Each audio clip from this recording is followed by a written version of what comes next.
Hello my dear students, क्या हाल चाल। और आज हम आपके लिए शैव धर्म और वैष्णव धर्म से रिलेटेड कुल 14-15 महत्वपूर्ण सवाल लेकर आए। कहिए सर इतना कम? बस क्योंकि ये बहुत बड़ा चैप्टर नहीं, यहाँ से एक आध सवाल एग्जाम में कभी कभार पूछ देता है, तो हम बहुत ज़्यादा क्यों टॉप 50 लेकर आए? सोचने की बात है। हम आपको एग्जाम ओरिएंटेड पढ़ा रहे हैं, जो ऑल ओवर इंडिया सभी कॉम्पिटेटिव एग्जाम में आपके लिए रामबाण होगा। तो बस ये 14 सवाल आप कर लीजिए ना इस टॉपिक से, शैव धर्म और वैष्णव धर्म, टॉपिक क्लियर हो जाएगा। चलिए ठीक है। शैव धर्म के संस्थापक भगवान शिव को माना जाता था, वैष्णव धर्म भगवान विष्णु को। ठीक है, तो ये नॉर्मल सी बात है, एकदम नॉर्मल तरीके से आप समझिएगा। पहला सवाल है जो आपके स्क्रीन पर है, कह रहा है कि वामन पुराण में शैव संप्रदायों की संख्या 5 बताई गई थी। वामन पुराण में शैव संप्रदायों की संख्या 5 बताई गई है। निम्न में से कौन सा संप्रदाय, जी हाँ, कौन सा संप्रदाय जो है वो सबसे प्राचीन है? तो याद रखिएगा, ठीक है ना। वामन पुराण में जो है वो शैव संप्रदायों की संख्या सच में 5 बताई गई है, लेकिन सबसे प्राचीन संप्रदाय जो है वो पाशुपत संप्रदाय है, ठीक है ना। और सबसे प्राचीन पुराण बोले तो मत्स्य पुराण, पुराणों के रचयिता लोमहर्ष एवं उग्रशर्मा। खैर वो तो आगे आएगा, ठीक है। सवाल पूछा है कि वामन पुराण में, ठीक है ना, सबसे प्राचीन एवं प्रामाणिक पुराण मत्स्य पुराण और सबसे प्राचीन संप्रदाय पाशुपत संप्रदाय। अब सवाल है कि सर पाशुपत संप्रदाय के संस्थापक कौन थे? तो पाशुपत संप्रदाय के संस्थापक जो थे वो लकुलिश थे, ठीक है। पाशुपत के भी लकुलिश ही थे और कापालिक के भी संस्थापक कौन थे? कहेंगे सर इन दोनों के संस्थापक लकुलिश थे। लेकिन सबसे प्राचीन कौन था? तो सबसे प्राचीन जो संप्रदाय था वो पाशुपत संप्रदाय था, ठीक है। यहां तक क्लियर। कापालिक संप्रदाय के भी फाउंडर लकुलिश साहब भी थे और पाशुपत संप्रदाय के भी संस्थापक लकुलिश थे, लेकिन सबसे प्राचीन पाशुपत, बाद में लकुलिश आया, ठीक है। और समझ में आ गया एकदम। ये सब इंपॉर्टेंट सवाल है, पहला ही सवाल एकदम एग्जाम से रिलेटेड है। और यकीन मानिए, बस हम चाहते, आप सोच कर देखो, हम चाहते तो टॉप 40 ला सकते थे, 10 मिनट की क्लास 1 घंटे कर देते, लेकिन क्या फायदा। हम उन्हीं प्रश्नों को आपके लिए लेकर आए जो एग्जाम में है और एनसीईआरटी बेस्ड है। जी, एग्जाम में है और एनसीईआरटी बेस्ड है, और हम आपको चैप्टर वाइज पढ़ा रहे हैं। देखिएगा, आपको पीछे से दिख रहा होगा, एकदम पाषाण काल से ही दिख रहा होगा, यहां तक आपको टाइप बाय। अभी और भी बड़े बड़े लेक्चर्स भी, बड़े बड़े टॉप 50, जैसे गुप्त काल में है हम लोग एंट्री करेंगे, मौर्य काल में हम लोग एंट्री करेंगे, हम लोग जो है एंट्री करेंगे अगर इधर चोल संप्रदाय में, तो वहां पर आपको एग्जाम का जो मतलब क्लास का जो सेशन है वो बड़ा दिखेगा। अगला सवाल है, सर्वप्रथम किस उपनिषद में देवकी पुत्र एवं अंगिरस के शिष्य के रूप में उल्लेख मिलता है? ठीक है ना, देवकी पुत्र एवं, अच्छा, कृष्ण का उल्लेख मिलता है। वही सोचे टाइपिंग गलत कैसे है। कह रहा है सर्वप्रथम किस उपनिषद में देवकी पुत्र एवं अंगिरस के रूप में कृष्ण का, भगवान कृष्ण का 2 नाम है भाई, ठीक, नाम तो बहुत सारा है, आप काउंट नहीं कर पाओगे, लेकिन 2 नाम जो इस प्रश्न में है वो है देवकी पुत्र। अगर कहीं भी देवकी पुत्र चर्चा हो, समझिएगा भगवान श्री कृष्ण के बारे में कह रहा है। अंगिरस, ये भी भगवान श्री कृष्ण के बारे में ही कहा गया है। तो आपसे ये पूछा गया है कि किस उपनिषद में, तो याद रखिएगा ये जो उपनिषद था वो छंदोग्य उपनिषद था, ठीक है, छंदोग्य उपनिषद। इस छंदोग्य उपनिषद में भगवान श्री कृष्ण का नाम देवकी पुत्र और अंगिरस के रूप में जाना गया था। कौन सा उपनिषद? छंदोग्य उपनिषद, ठीक है। प्रश्न बहुत इंपॉर्टेंट है कि सर्वप्रथम किस उपनिषद में देवकी पुत्र एवं अंगिरस के रूप में, अंगिरस के शिष्य के रूप में भगवान श्री कृष्ण का उल्लेख था? तो कहेंगे छंदोग्य उपनिषद। बहुत इंपॉर्टेंट सवाल है। वीडियो लाइक और शेयर जरूर करिएगा, क्योंकि हम आपके लिए हर चैप्टर पर वीडियो बना रहे हैं। लिंग पूजा का, लिंग मतलब शिवलिंग जो जिसको बोलते हैं ना, वही लिंग पूजा हुआ। लिंग पूजा का पहला स्पष्ट प्रमाण कहाँ मिला है? बताइएगा जरा। लिंग पूजा का सबसे पहला स्पष्ट प्रमाण कहाँ मिला है? अरे सॉरी, लिंग पूजा का मतलब हुआ शिवलिंग की पूजा, समझ रहे हैं ना। लिंग पूजा का मतलब हुआ शिवलिंग, मतलब भगवान शिव। जैसे हम लोग देवघर जाते हैं ना पूजा करने के लिए, बाबा धाम, तो वहां क्या होता है? शिवलिंग पूजा होती है ना। तो सबसे पहला जो प्रमाण मिला है वो मत्स्य पुराण और मत्स्य पुराण, और मत्स्य पुराण जो है सबसे प्राचीन एवं प्रामाणिक पुराण है। अभी हम डिस्कस कर रहे थे कि सबसे प्राचीन एवं प्रामाणिक पुराण कौन है? मत्स्य पुराण। और मत्स्य पुराण में ही सबसे पहली बार चर्चा की गई थी कि लिंग पूजा। हालांकि लिंग पूजा का थोड़ा बहुत वर्णन जो है वो सिंधु घाटी सभ्यता में भी है। सिंधु घाटी सभ्यता में भी क्लियर कहा गया था कि वह उस समय लिंग पूजा का प्रमाण है, लेकिन स्पष्ट और एक लिखित प्रमाण नहीं होने की वजह से हम लोग किसको मानते हैं, मत्स्य पुराण को। अगर आपसे कभी भी पूछ दे कि सबसे पहले लिंग पूजा का पहला प्रमाण कहां से मिला है, तो मत्स्य पुराण। अगर पूछ दे क्या सिंधु घाटी सभ्यता में भी लिंग पूजा का प्रमाण मिला है, बोलेंगे हाँ, लेकिन रिटर्न में नहीं है, इसलिए उसको थोड़ा सा इग्नोर करके चलते हैं। मिला है, बिल्कुल मिला है, लिंग पूजा का प्रमाण सिंधु घाटी सभ्यता में 100% मिला है, नो डाउट। अगला सवाल, अवतारवाद का प्रथम उल्लेख निम्न में से कहां से मिलता है, बताइएगा। अवतारवाद बहुत बढ़िया सवाल है, ठीक है ना।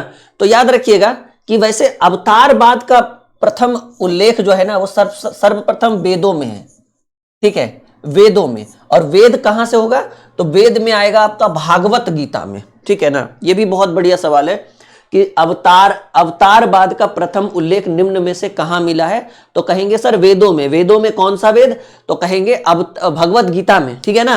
हाँ, वैसे ज्यादातर कहां मिला है, वेदों में, लेकिन ऐसे भागवत गीता में, याद रखिएगा।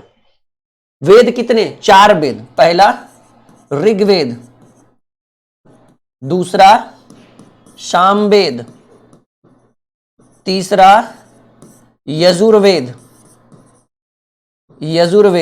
ठीक है ना। ऐसे नहीं, यजुर्वेद, रे रे रे गड़बड़ हो गया, यजुर्वेद। और चौथा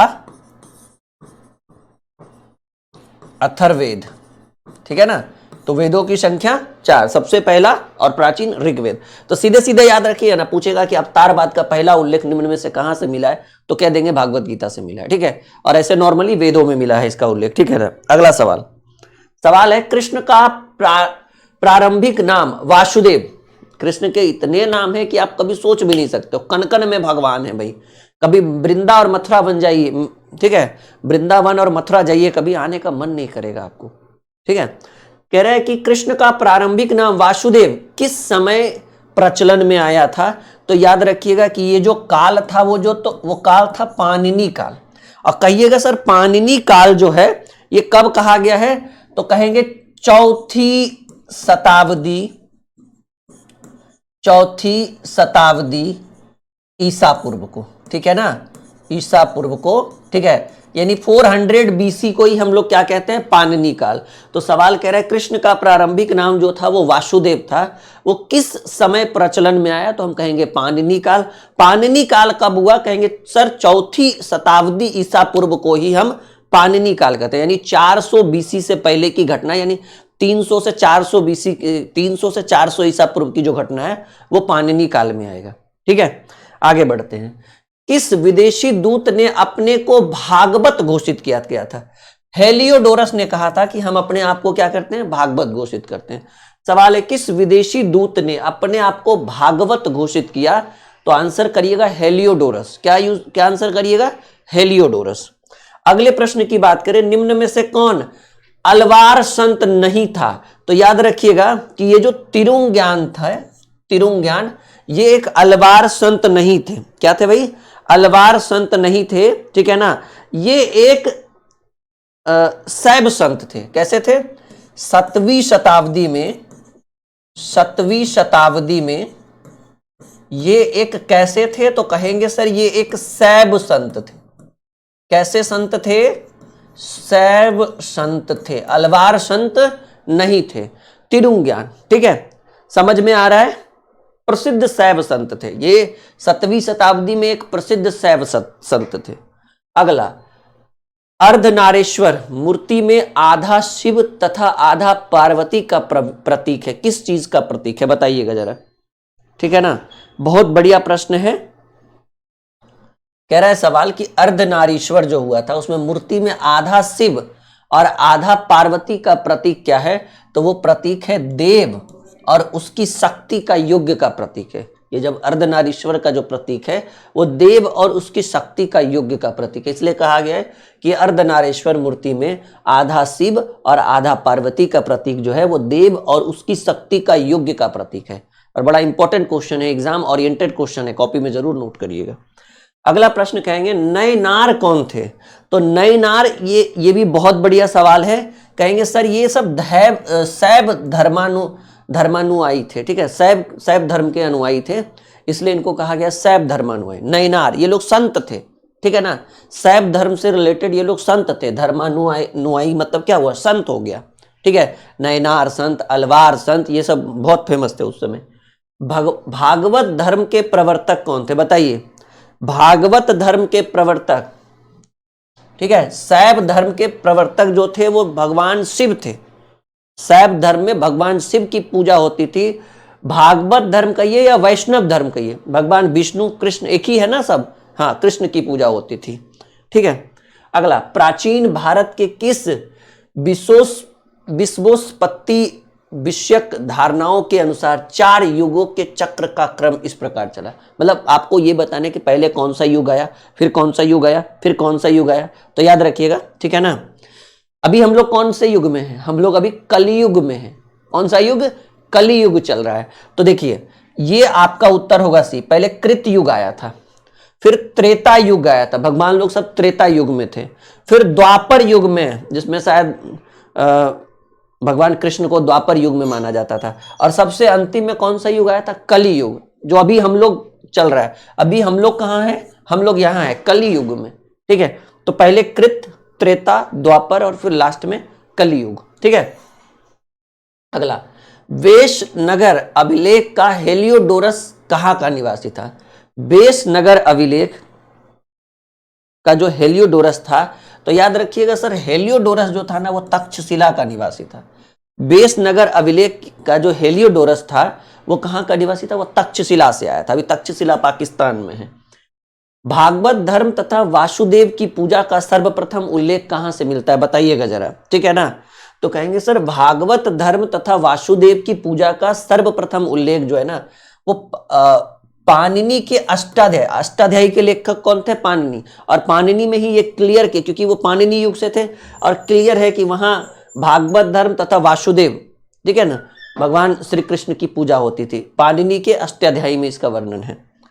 चलिए, यूनानी देवता हेराक्लीज को समीकृत किया जाता है किसके थ्रू बताइएगा जरा, ठीक है ना। मतलब यूनानी देवता एक थे जिनका नाम था हेराक्लीज। इनको किनके जैसा मानता था? किसके मतलब समकालीन नहीं, किसके जैसा नहीं होता कि भाई तुम तो ऐसे लगते हो, तुम ऐसे लगते हो। तो इनको जो है ना, हेराक्लीज को माना जाता है वासुदेव कृष्ण से, मतलब एक तरह से कंपेयर करना होता है ना कि भाई ये किनके जैसा है, तो ये भगवान वासुदेव कृष्ण के जैसा है। क्या नाम था? हेराक्लीज। ये एक यूनानी देवता थे हेराक्लीज। इनको भगवान कृष्ण का शैडो माना जाता था, मतलब परछाई। जैसे अभी हम लोग मानते हैं प्रेमानंद महाराज को, आप भी जानते होंगे, हम भी जानते हैं, पूरा हिंदुस्तान जानता है प्रेमानंद महाराज को। और एक अच्छी आस्था है, अगर कोई वृंदावन जाए, मथुरा जाए और प्रेमानंद से ना मिले, ठीक है, प्रेमानंद से मिलने का मतलब हुआ कि भगवान श्री कृष्ण की परछाई से मुलाकात हो गई, ठीक है ना। तो ऐसा होता है, सबकी अपनी अपनी आस्था है। कुछ लोग मानते हैं, कुछ लोग नहीं मानते। हम लोग तो दिल से मानते हैं प्रेमानंद महाराज को। आप भी, ये आपकी निष्ठा है, आस्था है, आप मानिए नहीं मानिए, क्योंकि धर्म के साथ कोई खिलवाड़ नहीं, सबकी अपनी आस्था है, ठीक है ना। हो सकता है हमारी ये वीडियो बहुत सारे धर्म के, जाति के लोग देख रहे होंगे, हिंदू, मुस्लिम, सिख, ईसाई। तो भाई अगर कोई मुस्लिम है, उनको हम क्यों बोलेंगे कि आप प्रेमानंद महाराज को मानिए? हम मानते हैं, आपकी मर्जी। अगर वो मुस्लिम है, उनको लग रहा है कि नहीं उनको मानना चाहिए, क्यों नहीं। जब हम लोग हजरत लोग जो है, जब हम लोग मंदिर मस्जिद कुछ नहीं, एक सबको एक जैसा मानते हैं। गुरुद्वारा, हम तो चर्च भी जाते हैं, मंदिर भी जाते हैं, हम तो मस्जिद भी जाते हैं। तो सबकी अपनी अपनी आस्था, सबका अपना अपना वो सोच है। तो ये 14 ही सवाल वैष्णव धर्म और शैव धर्म से है। उम्मीद है अच्छा लगा होगा ये छोटी सी वीडियो। अगला चैप्टर हम बहुत जल्द लेकर आएंगे, बहुत मजेदार रहेगा। ओके।